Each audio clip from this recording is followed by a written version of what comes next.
Hello दोस्तों, स्वागत है आपका आपके YouTube चैनल मैथ वाला में। दोस्तों, हम लोग मैथ का प्रैक्टिस सेट कर रहे हैं जो यूपी टेट के लिए बहुत ही इंपॉर्टेंट है। दोस्तों, हम लोग रोज एक प्रैक्टिस सेट करते हैं। प्रैक्टिस सेट में सबसे पहले हम लोगों के बहुत सारे कमेंट आए थे, सर ज्योमेट्री पढ़ा दीजिए। तो पिछली क्लास में हम लोगों ने ज्योमेट्री में कोण तथा कोण के प्रकार, कुछ परिभाषाएं, रेखा, रेखाखंड, बिंदु, कोण के प्रकार कितने होते, ये सारे टाइप हमने अच्छे से पढ़ लिया था। तो उसी के आगे आज दोस्तों हम लोग पढ़ने वाले हैं व्रत। देखिएगा दोस्तों, जो ये ज्योमेट्री का चैप्टर है ये थोड़ा सा थ्योरेटिकल चैप्टर है। तो आप लोग इसके लिए परेशान मत होइएगा कि सर ये थ्योरी आप लिखा रहे हैं, तो थ्योरी लिखाना पड़ेगा दोस्तों। बिना थ्योरी लिखाए क्वेश्चन नहीं होने वाले हैं। तो आइए बिना देरी किए क्वेश्चन को हम स्टार्ट करते हैं, थ्योरी को स्टार्ट करते हैं। जब आप थ्योरी पढ़ लेंगे तो क्वेश्चन आप बहुत अच्छे से सॉल्व करने वाले हैं। तो आइए दोस्तों, सबसे पहले हम लोग हेडिंग डालते हैं, व्रत क्या होता है। क्या हेडिंग डालते हैं? व्रत क्या होता है, यानी सर्कल। सर्कल क्या होता है? तो दोस्तों व्रत देखिए क्या होता है। आपके स्क्रीन पे हम लोग व्रत बना रहे हैं, देखिएगा। मान लीजिए ये क्या है, एक व्रत है। एक ये क्या है, ये एक व्रत है। दो व्रत हैं, इसमें हम सब लोग बहुत अच्छे तरीके से पढ़ने वाले हैं। जैसे व्रत का केंद्र होता है O, अगर केंद्र से परिधि को मिलाएंगे तो ये क्या बनती है, रेडियस। रेडियस को हम लोग R से डिनोट करते हैं। इसे हम लोग बोलते हैं क्या, त्रिज्या बोलते हैं। क्या बोलने वाले हैं, इसे हम लोग बोलने वाले हैं त्रिज्या। ठीक है। अगर हम लोग परिधि को परिधि से मिलाएंगे, परिधि को परिधि से मिलाएंगे लेकिन केंद्र से होके जाएगा, तो उसे हम लोग क्या बोलने वाले हैं, उसे हम लोग बोलने वाले हैं व्यास। क्या बोलने वाले हैं, उसे हम लोग बोलने वाले हैं व्यास, जिसे हम लोग किससे डिनोट करते हैं, व्यास को हम लोग डी से डिनोट करते हैं। ठीक है। आगे अगर त्रिज्या और व्यास में कोई संबंध बताना हो तो क्या होता है, तो व्यास बराबर होता है, लिखेंगे व्यास बराबर 2 गुणे त्रिज्या। क्या होता है, व्यास बराबर 2 और गुणे क्या होती है, दुणे त्रिज्या होती है। अगर इसी में आपको निकालना पड़ जाएगा कि त्रिज्या बराबर क्या होता है, क्या त्रिज्या बराबर क्या होता है, तो त्रिज्या बराबर होता है व्यास बटे 2। त्रिज्या बराबर क्या होता है, त्रिज्या बराबर होता है व्यास और बटे 2। ये होता है आपका फार्मूला। आइए दोस्तों, हम लोग और इसके आगे सर्कल में पढ़ने वाले सारे टाइप के हम लोग क्वेश्चन पढ़ेंगे। आप लोग पहले ये थ्योरी का अच्छे से अध्ययन कर लीजिए। आगे हम लोग चलते हैं, नेक्स्ट स्क्रीन पे हम लोग देखते हैं एक और सर्कल में हम लोग बना रहे हैं। इसमें देखिएगा हम आपको क्या बताने वाले हैं, क्या बताने वाले हैं इसमें हम आपको बताने वाले हैं, क्या बताएंगे इसमें देखिएगा। इसमें बताएंगे आपको, मान लीजिए कोई सपोज दैट एक ये व्रत है, व्रत का केंद्र O है, व्रत का केंद्र O है। अगर यहां से परिधि को परिधि से मिलाने वाली रेखा लेकिन केंद्र से होके नहीं जाएगी, परिधि को परिधि से मिलाने वाली रेखा लेकिन केंद्र से होके नहीं जाएगी, तो ये क्या कहलाएगी, ये आपकी जीवा कहलाएगी। क्या कहलाएगी, ये आपकी जीवा कहलाएगी। अब हम लोग जीवा का नाम देते हैं जीवा A और B। सब पॉइंट हम लोग अलग अलग फिगर में समझने वाले हैं, बिल्कुल मिक्सअप नहीं करना है। आगे हम लोग देखने वाले हैं, जैसे हम लोग एक फिगर और ले रहे हैं। अगर ये मान लीजिए सपोज दैट हमने ये फिगर लिया, तो इसमें हम लोग क्या पढ़ने वाले हैं, मान लीजिए सपोज दैट ये क्या है, ये आपका हम लोग अगर ए बी बना दिए, तो अभी हमने क्या बताया, ए बी एक क्या है, ए बी एक जीवा है। जीवा के केंद्र से, जीवा के केंद्र से जीवा पर डाला गया लंब जीवा को क्या करता है, समद्विभाजित करता है। जीवा को समद्विभाजित करता है, यानी जीवा को कितने बराबर भागों में बांटता है, जीवा को 2 बराबर भागों में बांटता है। तो यानी अगर इसको हम लोग O मान ले रहे हैं तो क्या हो जाएगा, अगर इसको T मान ले रहे हैं तो क्या हो जाएगा, ए ओ बराबर क्या हो जाएगा, ओ बी होने वाला है। अगर इसको लिखने वाले हैं तो ए बी लंब है किस पे, ए बी लंब है किस पे, ओटी पे। क्या ओटी, सॉरी उल्टा लिख देंगे, ओटी लंब है किस पे, ओटी लंब है किस पे, ओटी लंब है किस पे, ए बी पे। ये आपका क्या हो जाएगा, ये आपका फार्मूला होने वाला है। आगे अगर हम लोग पढ़ने वाले हैं, देखेंगे थोड़ा सा और अच्छे से इसको अध्ययन करने वाले हैं। नेक्स्ट स्लाइड पे चलते हैं, या इसी स्लाइड पे ले लेते हैं, एक और हम लोग फार्मूला लेने वाले हैं। देखिएगा इसको थोड़ा सा हम लोग ऊपर कर दे रहे हैं तो बहुत अच्छे से आपके समझ में आ जाएगा। ये अगर आपके स्क्रीन पे आ गया, देखिएगा अगर ये आपके स्क्रीन पे आ गया तो हम लोग दूसरा सर्कल लेने वाले हैं। क्या करने वाले हैं, हम लोग दूसरा सर्कल लेने वाले हैं। मान लीजिएगा सपोज दैट ये कोई एक सर्कल है, ये क्या है, ये एक सर्कल हमने ले लिया। फिर से एक बार ले लेते हैं इसको, ये क्या है, ये एक सर्कल है। अगर ये सर्कल है दोस्तों, ये सर्कल है, थोड़ा सा हम इसको बड़ा करते हैं। अगर ये सर्कल है तो इसको अगर हम बड़ा बनाएंगे तो क्या करना है इसमें देखिएगा थोड़ा सा, अगर ये सर्कल हो गया तो इसमें क्या हम बनाने वाले हैं, एक सर्कल में कितनी त्रिज्याएं होती हैं, एक सर्कल में हम लोग पढ़ने वाले हैं। मान लीजिए सर्कल का ये पॉइंट O है, तो हम यहां से अगर यहां तक खींचेंगे तो ये क्या हो जाएगी, रेडियस। अगर यहां से यहां तक खींचेंगे तो ये भी क्या हो जाएगी, रेडियस। अगर यहां से यहां खींचेंगे तो ये भी क्या हो जाएगी, रेडियस। और यहां से यहां तक खींचेंगे तो ये भी क्या हो जाएगी, रेडियस। तो एक सर्कल में कितनी त्रिज्याएं होती हैं, एक सर्कल में अनंत त्रिज्याएं होती हैं। कितनी त्रिज्याएं होती हैं, अनंत त्रिज्याएं होती हैं। आगे हम लोग चलते हैं, आप इसका स्क्रीनशॉट ले सकते हैं। आगे अब हम लोग चलते हैं पाइथागोरस प्रमेय को पढ़ने। अगर आपको स्क्रीन पे हम लोग पाइथागोरस प्रमेय बना रहे हैं, देखिएगा, मान लीजिए सपोज दैट क्या है, ये एक सर्कल है, सर्कल का ये क्या है, ये एक केंद्र है O। अगर ये क्या हो गया, ये इसकी जीवा हो गई। अगर जीवा से यहां से हमने क्या डाल दिया, यहां से हमने एक लंब डाल दिया। क्या डाल दिया, यहां से हमने एक लंब डाल दिया। अगर लंब को हम लोग यहां से डालेंगे, यहां से ऐसे मिलाएंगे, अगर ये हम लोग क्या मिला रहे हैं, ये आपकी त्रिज्या मिला रहे हैं, तो ये क्या बनता है, ये 90 डिग्री बनता है। ये क्या बनता है, 90 डिग्री बनता है। और अगर ये मान लिए O तो वहां लिखा हुआ है, अगर हम इसको मान लिए क्या, P मान लिए, और क्या मान लिए, इसको A मान लिए, और इसको क्या मान लिए, B मान लिए। तो इसमें आप पाइथागोरस प्रमेय पढ़ने वाले हैं। क्या पढ़ने वाले हैं आप, पाइथागोरस प्रमेय पढ़ने वाले। तो हम लोग लिखेंगे पाइथागोरस प्रमेय क्या होता है, पाइथागोरस प्रमेय क्या होता है। अगर पाइथागोरस प्रमेय की आप बात करने वाले हैं तो इसमें सबसे पहले हम लोग कुछ चीजें और अच्छे तरीके से सीखने वाले हैं। अगर कुछ चीजें सीखेंगे तो इसमें ये क्या होता है, इसमें ये होता है आधार। क्या होता है ये होता है आधार। और ये क्या होता है, इसको हम लोग बोलते हैं लंब। और इसको हम लोग क्या बोलते हैं, इसको हम लोग बोलते हैं कर्ण। इसको हम लोग हाइपोटेनस बोलते हैं, इसको परपेंडिकुलर बोलते हैं, इसको बेस बोलते हैं। ठीक है, अगर पाइथागोरस प्रमेय की आप बात करने वाले हैं, क्या बात करने वाले हैं, पाइथागोरस प्रमेय की आप बात करने वाले हैं, तो हम आपके स्क्रीन पे लिख रहे हैं पाइथागोरस प्रमेय क्या होता है। पाइथागोरस प्रमेय होता है कर्ण का स्क्वायर, कर्ण का स्क्वायर बराबर का लंब का स्क्वायर प्लस का आधार का स्क्वायर। ये होता है आपका पाइथागोरस प्रमेय। दोस्तों ये बहुत ही इंपॉर्टेंट फार्मूला है। ये क्या है, ये बहुत ही इंपॉर्टेंट फार्मूला है। जैसे मान लीजिए अगर आप क्वेश्चन करना चाहेंगे तो मैं क्वेश्चन इसका करवा सकता हूं बहुत अच्छे तरीके से। तो आइए दोस्तों हम लोग अब क्वेश्चन को स्टार्ट करते हैं। आपके सामने हम स्क्रीन पे कुछ क्वेश्चन राइट करने वाले हैं। देखिएगा, जैसे ये क्या हो गया, ये हमने बताया था आपसे सर्कल हो गया। ठीक है, अगर ये सर्कल हो गया तो हम सबसे पहले क्या बनाने वाले हैं, रेडियस। अगर रेडियस हो जाएगी तो एक ये क्या हम अभी बताए थे आपको, ये बताए थे क्या है, ये आपका व्यास है। क्या है, ये आपकी जीवा है, सॉरी ये क्या है आपकी, ये जीवा है। अगर जीवा की लंबाई कितना दे रखा है, जीवा की लंबाई दे रखा है 8 सेंटीमीटर। कितना दे रखा है, 8 सेंटीमीटर अगर जीवा की लंबाई दे रखा है तो आपको क्या बताना है, यहां से अगर ये इसकी रेडियस हो जाएगी, ये रेडियस कितना दे रखा है, रेडियस दे रखा है 5 सेंटीमीटर। अगर आपसे कहा जाएगा कि ये लंब बताओ, क्या बताओ, ये लंब बताओ, तो हमने ये O हो गया, ये A हो गया, ये B हो गया, और ये क्या हो गया, ये मान लेते हैं P हो गया। अगर आपको इसमें बताना है कि लंब की लंबाई क्या होगी तो आप कैसे बताने वाले हैं, तो सबसे पहले देखते हैं दोस्तों, ये और ये दोनों क्या होते हैं, बराबर होते हैं। तो हम लोग क्या लिखने वाले हैं, पहले इसकी जीवा की लंबाई ये AP ज्ञात करेंगे ना। तो AP बराबर क्या होता है, AP बराबर होता है जीवा यानी AB/2। क्या होता है, AB/2। AB की लंबाई कितना दे रखा है, 8 सेंटीमीटर, 8/2। तो इसका राइट आंसर क्या होने वाला है, AP बराबर कितना आ जाएगा, AP बराबर आ जाएगा 4 सेंटीमीटर। तो दोस्तों ये कितना हो जाएगा, ये आपका हो जाएगा 4 सेंटीमीटर। तो आपको क्या निकालना है, आपको निकालना है लंब। तो हम लोग कौन सा फार्मूला लगाएंगे, हम लोग अभी पाइथागोरस प्रमेय पढ़े हैं, तो हम लोग लिखते हैं पाइथागोरस प्रमेय लिखते हैं। पाइथागोरस प्रमेय क्या सीखे हैं, पाइथागोरस प्रमेय में, पाइथागोरस प्रमेय में सीखे हैं कि कर्ण का स्क्वायर बराबर, क्या सीखे हैं अभी जस्ट, कर्ण का स्क्वायर बराबर लंब का स्क्वायर और प्लस का आधार का स्क्वायर। ये हमने अभी सीखा है।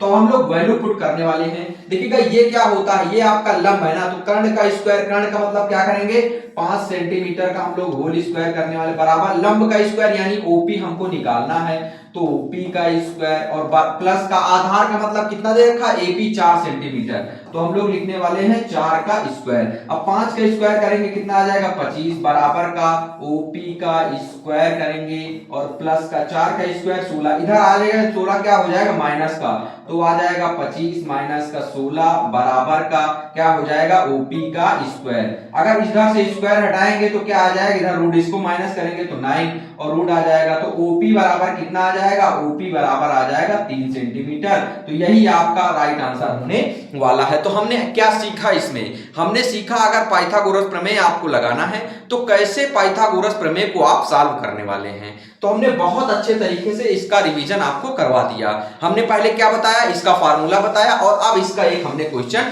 कर दिया। आइए दोस्तों देखते हैं कुछ और इसमें दिया गया है आपके, कुछ हम लोग थ्योरम को और सीखने वाले हैं। क्या सीखने वाले हैं, कुछ प्रमेय हम आपको और सिखाने वाले हैं, थोड़ा सा अच्छे से देखिएगा।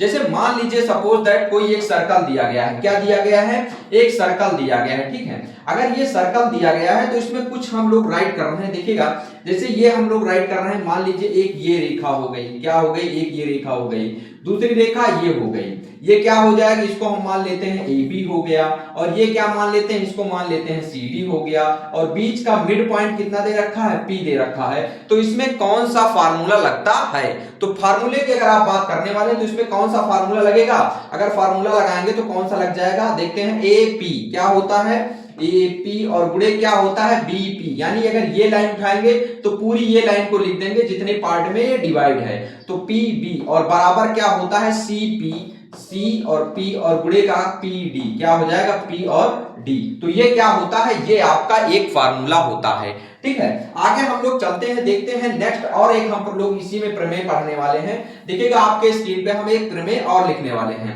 अगर हम प्रमेय लिख रहे हैं तो एक शेप पहले फिर से बनाते हैं सर्कल का। दोस्तों ये सारे सर्कल की ही प्रमेय है, तो हम सर्कल में ही तो सीखेंगे। अगर सर्कल में हम सीखने वाले तो ये क्रॉस वाला हो गया। मान लीजिएगा सपोज दैट कोई एक ये रेखा है, क्या कोई एक ये रेखा है, ये इसकी क्या है, ये इसकी स्पर्श रेखा है, क्या है इसकी, ये स्पर्श रेखा है, और ये कहां जा रही है, ये इसकी छेदक रेखा है, ठीक है। ये क्या है, ऊपर वाली इसकी स्पर्श रेखा है और नीचे वाली क्या है, इसकी छेदक रेखा है। अगर हम लोग इसकी पॉइंट बात करने वाले हैं, मान लीजिए ये क्या है, P है, और ये क्या है, A है, और ये क्या है, B है, और ये क्या है, मान लीजिए सपोज दैट ये T है। तो इसमें कौन सा फार्मूला, ये वृत्त का केंद्र O है, ये क्या है आपका, ये भी एक प्रमेय है। अगर आप बात करने वाले हैं तो इसको कैसे लिखेंगे, इसको लिखने के लिए हम लोग लिखते हैं PT का स्क्वायर बराबर का PA इंटू PB, ये फार्मूला होता है। PT का स्क्वायर बराबर का PA इंटू PB, ये आपका एक थ्योरम हो गया। आगे हम लोग चलते हैं, नेक्स्ट थ्योरम को देखते हैं। आपके स्क्रीन पे हम लोग एक और क्या बना रहे हैं, सर्कल बना रहे हैं। अगर सर्कल बना रहे हैं तो अब इसमें क्या होगा, अभी तक स्पर्श रेखा था, अब ये दोनों छेदक रेखा हो जाएंगी। कौन सी, ये दोनों छेदक रेखाएं जहां मिलती हैं, इसका क्या होता है थ्योरम। अगर इसकी आप बात करने वाले, मान लीजिए सपोज दैट ये बिंदु हो गया P, और ये हो गया A, और ये हो गया B, और ये हो गया C, और ये हो गया D, और इसका सेंटर क्या आ जाएगा, सेंटर मान ले रहे हैं O, सेंटर मान ले रहे हैं O। तो इसको हम लोग कैसे सॉल्व करने वाले हैं, देखिएगा इसमें कौन सा फार्मूला लगता है, PA इंटू PB, क्या लगेगा, PA इंटू मतलब क्रॉस ना, PA क्रॉस B, और बराबर का क्या हो जाएगा, PC और PD, तो PC और गुणे क्या हो जाएगा, PC और गुणे PD हो जाएगा। तो ये दोस्तों होता है क्या, ये होता है आपका एक थ्योरम। नेक्स्ट हम लोग चलते हैं, देखते हैं आपके स्क्रीन पे कुछ थ्योरम की और चर्चा करने वाले हैं। देखिएगा अगर आपके स्क्रीन पे हम लोग ये प्रमेय एक ये राइट कर रहे हैं और दूसरी प्रमेय यहां राइट कर रहे हैं, दोनों प्रमेय को साथ पढ़ेंगे। देखिएगा अगर इसमें बात करेंगे तो एक होता है, मान लीजिए ये क्या है, ये आपका क्या है, सेंटर है। अगर ये सेंटर है तो ये क्या हो जाएगा, मान लीजिए सपोज दैट यहां से गए ये कोण बनाए, और क्या हो जाएगा, यहीं से गए कहां कोण बनाए, ये बनाए। तो इन दोनों में क्या रिलेशन होता है, अगर इसको A मान लेंगे, इसको B मान लेंगे और इसको C मान लेंगे, तो इनमें दोनों में क्या रिलेशन होता है, आपको ये बताना है। दोस्तों अगर ये होता है थीटा, क्या होता है, ये होता है थीटा, तो ये कितना हो जाता है, ये हो जाता है 2 थीटा।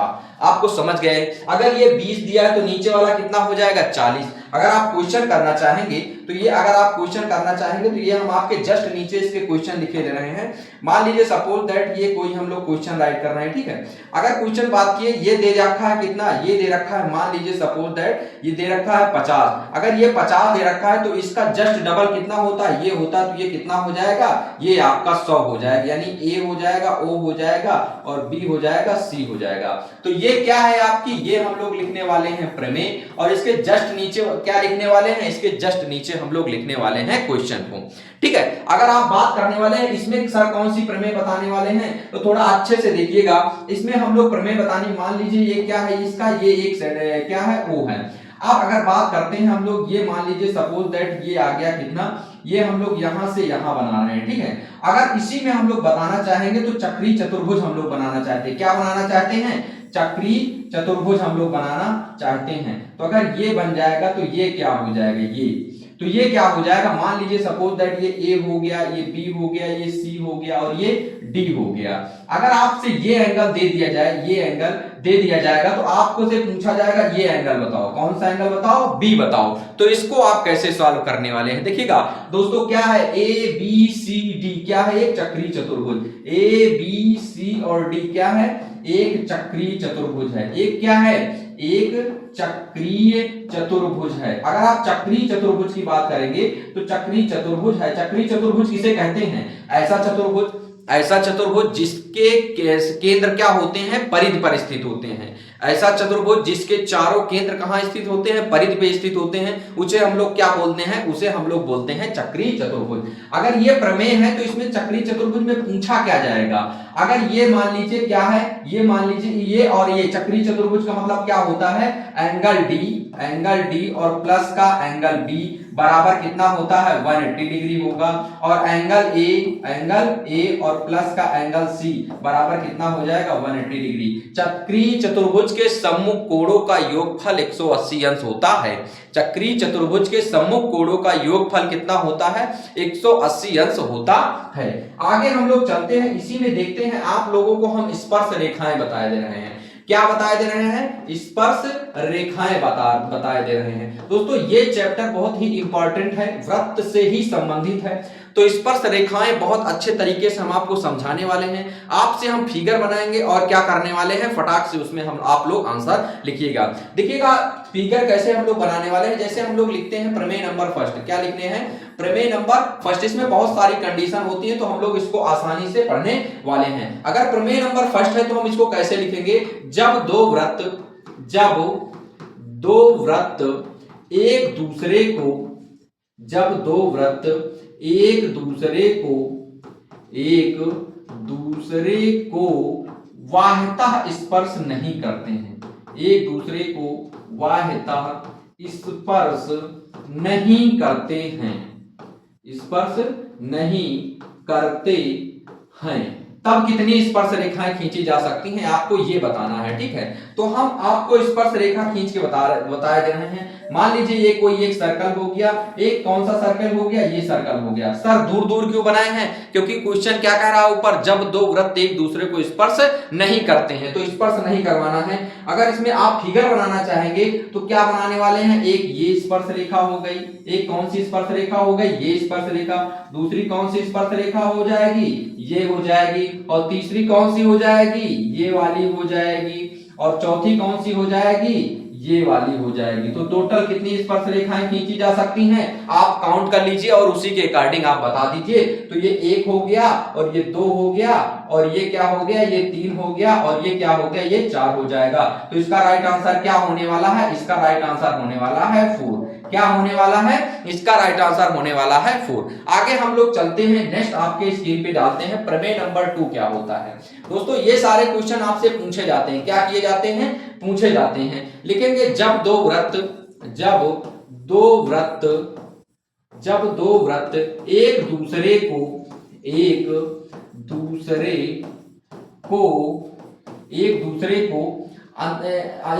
को स्पर्श करते हैं, एक दूसरे को वाह्य स्पर्श करते हैं, क्या, एक दूसरे को वाह्यतः स्पर्श करते हैं, वाह्यतः स्पर्श करते हैं, वाह्यतः स्पर्श करते हैं, तब कितनी स्पर्श रेखाएं खींची जा सकती हैं, आपके सामने मैं बना रहा हूं स्क्रीन पे, देखिएगा। दोस्तों अगर आप फिगर से समझेंगे तो आप बहुत आसानी से इसको सीखने वाले हैं, अगर आप फिगर से नहीं समझेंगे तो आपको बहुत थोड़ी सी दिक्कत होने वाली है, ठीक है। ये मान लीजिए दो सर्कल हो गए, क्या हो गए, ये दो सर्कल हो गए। अगर आपसे कहा जाए कि इसमें स्पर्श रेखा खींचो तो आप एक ये वाली खींच देंगे, ठीक है, दूसरी आप ये वाली खींच देंगे, और तीसरी आप कौन सी खींच देंगे, आप ये एक लाइन खींच देंगे। इसके सिवाय आप लाइन नहीं खींच दे सकते हैं। तो इसका राइट आंसर क्या होने वाला है, इसका राइट आंसर होने वाला है 3। जब दो वृत्त एक दूसरे को वाह्यतः स्पर्श करते हैं तो कितनी स्पर्श रेखाएं खींची जा सकती हैं, 3। आगे हम लोग चलते हैं, देखते हैं प्रमेय नंबर 3 क्या है। क्या देखने वाले हैं? प्रमेय नंबर थर्ड क्या है? जब दो वृत्त लिखेंगे, जब दो वृत्त एक दूसरे को, जब दो वृत्त एक दूसरे को काटते हैं, एक दूसरे को काटते हैं, तब कितनी स्पर्श रेखाएं खींची जा सकती हैं? तो आइए दोस्तों हम लोग आपको कटवा के दिखा रहे हैं। देखिएगा, एक ये सर्कल हो गया और दूसरा सर्कल ये हो गया, दोनों एक दूसरे को काट रहे हैं ना। अब आपको क्या खींचना है? अब इसको आपको स्पर्श रेखा खींचनी है। तो एक ये स्पर्श रेखा हो जाएगी और दूसरी कौन सी हो जाएगी? दूसरी ये स्पर्श रेखा हो जाएगी। यही दोनों हो जाएंगे। तो इसका राइट आंसर क्या होने वाला है? इसका राइट आंसर होने वाला है 2। क्या होने वाला है इसका राइट आंसर? इसका राइट आंसर होने वाला है 2।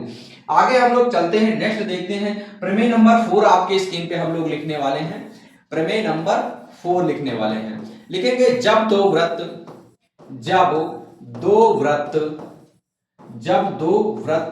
एक दूसरे के अंतः स्पर्श करते हैं, एक दूसरे को अंतः स्पर्श करते हैं, एक दूसरे को अंतः स्पर्श करते हैं, तब कितनी स्पर्श रेखाएं खींची जा सकती हैं? आपको बताना है, ठीक है। जब दो वृत्त एक दूसरे को अंतः स्पर्श करते हैं तो कितनी स्पर्श रेखाएं खींची जा सकती हैं? अंतः स्पर्श करने के लिए क्या होने वाला है? इसमें हम लोग क्या बनाने वाले हैं? सर्कल बनाने वाले हैं। देखिएगा, एक ये आपका सर्कल हो गया, ठीक है। अब हम लोग क्या करेंगे? एक इसी के अंदर और बना देंगे। ये देखिए, अंतः स्पर्श कर रहे हैं कि नहीं कर रहे हैं? कर रहे हैं ना। अगर अंतः स्पर्श कर रहे हैं तो कौन सी स्पर्श रेखा हो जाएगी? ये एक ही स्पर्श रेखा हो जाएगी। कौन सी हो जाएगी? ये एक ही जो यहां मिल रही है, ठीक है। तो इसका राइट आंसर क्या होने वाला है? इसका राइट आंसर होने वाला है 1। क्या होने वाला है? 1। हम लोग लास्ट प्रमेय नंबर पढ़ने वाले हैं। आपकी स्क्रीन पे हम लिख रहे हैं प्रमेय नंबर 5। क्या लिख रहे हैं? प्रमेय नंबर अगर 5 की आप बात करने वाले हैं, देखिएगा आपकी स्क्रीन पे, जब दो वृत्त एक दूसरे के अंदर होते हैं, एक दूसरे के अंदर स्पर्श नहीं करते हैं, एक दूसरे के अंदर स्पर्श नहीं करते हैं, स्पर्श नहीं करते हैं, तब आप कितनी स्पर्श रेखाएं खींच सकते हैं? आपके सामने मैं बना रहा हूं फिगर। देखिएगा, मान लीजिए सपोज दैट ये कोई एक सर्कल है, इसके जस्ट अंदर मैंने एक ये सर्कल बना दिया। तो क्या आप इसमें स्पर्श रेखा खींच सकते हैं? नहीं खींच सकते हैं। जब तक दो वृत्त एक दूसरे को मिलेंगे नहीं तब तक आप स्पर्श रेखा नहीं खींच सकते। तो इसका राइट आंसर क्या होने वाला है? इसका राइट आंसर होने वाला है कोई भी नहीं। क्या? कोई भी नहीं, कोई भी नहीं। आइए हम लोग और चलते हैं। अब ये दो वृत्त वाले हो गए, अब आपको हम बताने वाले हैं एक वृत्त वाले। कौन से? एक वृत्त वाले। तो हम लोग लिखने वाले हैं नेक्स्ट प्रमेय नंबर। तो आपके अगर सामने प्रमेय लिख रहे हैं तो क्या होगा? एक वृत्त से कितनी स्पर्श रेखाएं खींची जा सकती हैं? एक वृत्त से कितनी स्पर्श रेखाएं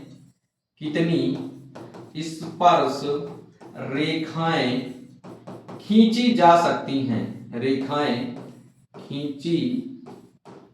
खींची जा सकती हैं। एक वृत्त से कितनी स्पर्श रेखाएं खींची जा सकती हैं? अगर ये क्वेश्चन आपके स्क्रीन पे आ गया तो आप इसको कैसे करने वाले हैं? देखिएगा, हमने क्या बना दिया? ये एक वृत्त बना दिया, ठीक है। अब आपको खींचना है क्या? इसमें स्पर्श रेखाएं। स्पर्श रेखाओं का मतलब ये टच होके जाना चाहिए। अगर आप पहली स्पर्श रेखा खींचते हैं, ये मान लीजिए खींच दी, दूसरी खींचते हैं ये खींच दीजिए, तीसरी खींचते हैं ये खींच दीजिए, चौथे खींचते ये खींच दीजिए, पांचवी खींचते ये खींच दीजिए, छठवीं खींचते ये खींच दीजिए, सातवीं खींचते ये खींच दीजिए। आप खींचते रहिए, क्या करते रहिए? आप खींचते रहिए। ये जगह खाली ना, यहां भी खींचते रहिए। तो एक वृत्त से कितनी स्पर्श रेखाएं खींची जा सकती हैं? इसका राइट आंसर क्या होने वाला है? इसका राइट आंसर होने वाला है अनंत। क्या होने वाला है इसका राइट आंसर? इसका राइट आंसर होने वाला है अनंत। एक और हम लोग प्रमेय लिखने वाले हैं। देखिएगा, आपके स्क्रीन पे हम लोग लिख रहे हैं प्रमेय। तो ये प्रमेय कह रहा है एक बिंदु से कितनी स्पर्श रेखाएं खींची जा सकती हैं? एक बिंदु से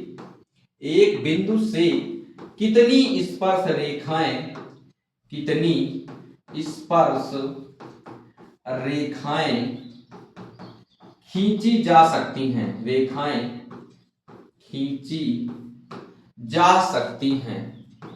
खींची जा सकती हैं। अगर आप एक बिंदु से बात करने वाले हैं दोस्तों, मान लीजिए ये क्या हो जाएगा? एक बिंदु हो जाएगा। बिंदु से क्या होता है, इसका आंसर क्या हो जाएगा, इसका आंसर हो जाएगा कोई भी नहीं। क्या, कोई भी नहीं।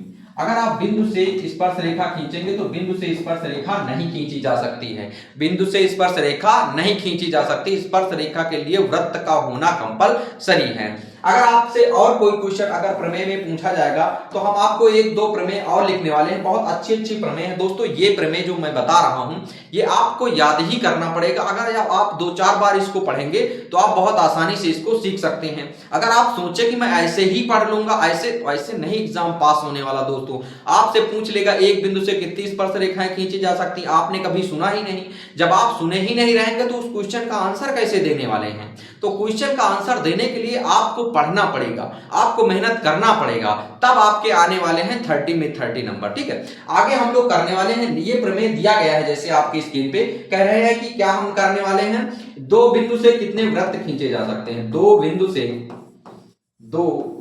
से कितने वृत्त खींचे जा सकते हैं, दो बिंदु से कितने वृत्त खींचे जा सकते हैं, खींचे जा सकते हैं। अगर आपसे इसका आंसर पूछा जाएगा तो कितना आंसर हो जाएगा। ऐसे आप डायरेक्ट आंसर बताएंगे तो दो, अगर आपको याद करना हो तो आप याद कर लीजिए, क्या हो जाएगा, अनंत हो जाएगा। क्या हो जाएगा, अनंत। मान लीजिए हम कोई एक दो बिंदु ले रहे हैं, क्या ले रहे हैं, कोई दो बिंदु ले रहे हैं। ठीक है, अगर आपको इसमें वृत्त बनाना है ना तो आप सारा दिन बनाते रहिए। देखिए एक छोटा सा ऐसे वृत्त बना दीजिए, उसके बाद अगर आपको फिर बनाना है तो आप इसका थोड़ा सा और बड़ा वृत्त बना दीजिए। अगर आपको थोड़ा सा और बनाना है तो आप ऐसे वृत्त बना दीजिए, ये भी तो वृत्त ही है। अगर आपको और अच्छे से बनाना है तो आप ऐसे वृत्त बना दीजिए, ये भी तो वृत्त ही है। तो ये क्या हो जाएगा, ये इसके अनंत वृत्त होने वाले हैं। आगे हम लोग चलते हैं और थोड़ा सा लिखते हैं कि तीन बिंदु से कितने वृत्त खींचे जा सकते हैं। मैं आपको प्रमेय बहुत सारी लिखाने वाला हूं, सारी प्रमेय हम लोग सीख लेंगे एक ही वीडियो में। तो तीन बिंदु से कितने वृत्त खींचे जा सकते हैं, कितने वृत्त खींचे जा सकते हैं, खींचे जा सकते हैं। अगर आप तीन बिंदु से वृत्त खींचने की बात करने वाले हैं तो तीन बिंदु से कितने वृत्त खींचे जा सकते हैं, जबकि बिंदु लिखेंगे, जबकि बिंदु संरेख है, जबकि बिंदु संरेख हैं। अगर ये पॉइंट आपके सामने आ जाएगा तो आप कैसे करने वाले हैं, देखिएगा। तीन बिंदु ले लीजिए, संरेख का मतलब क्या होता है, संरेख का मतलब एक सीधी रेखा में। तो इससे अगर आपको वृत्त खींचना है तो ऐसे क्या खींचेंगे, क्या ये तो दो ही बिंदु हुआ। अगर आपको तीन बिंदु से खींचना है तो आप कैसे करने वाले, क्या ऐसे करके ऐसे खींचेंगे, ये भी गलत होने वाला है। तो तीन बिंदु से कितने वृत्त खींचे जा सकते हैं, कोई भी नहीं। कितने वृत्त खींचे जा सकते हैं, कोई भी नहीं या एक भी नहीं। ठीक है, अगर और क्या होना चाहिए, कंडीशन होनी चाहिए, जबकि बिंदु क्या होने चाहिए, संरेख होने चाहिए। ठीक है, आगे हम लोग एक लास्ट प्रमेय लिखने वाले हैं। देखिएगा बहुत अच्छी प्रमेय आपकी स्क्रीन पे है। कह रहे हैं कि तीन बिंदु से कितनी स्पर्श रेखाएं खींची जा सकती हैं, तीन बिंदु से कितनी स्पर्श रेखाएं खींची जा सकती हैं, स्पर्श रेखाएं खींची जा सकती हैं, खींची जा सकती हैं, जबकि बिंदु